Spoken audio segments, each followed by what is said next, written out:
बिस्मिल्लाहिर्रहमानिर्रहीम। अस्सलाम वालेकुम। इंडिया में एक बड़ी उम्र के आदमी थे, वो फौत हो गए। किसी ने इनको ख्वाब में देखा तो पूछा, जी आगे क्या बना? कहने लगा, मैं सख्त अजाब में मुब्तला हूँ।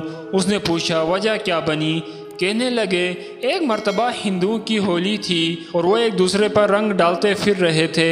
मैं अपने घर से किसी दूसरी जगह पर जा रहा था। रास्ते में मुझे पान खाते हुए थूक फेंकने की ज़रूरत महसूस हुई।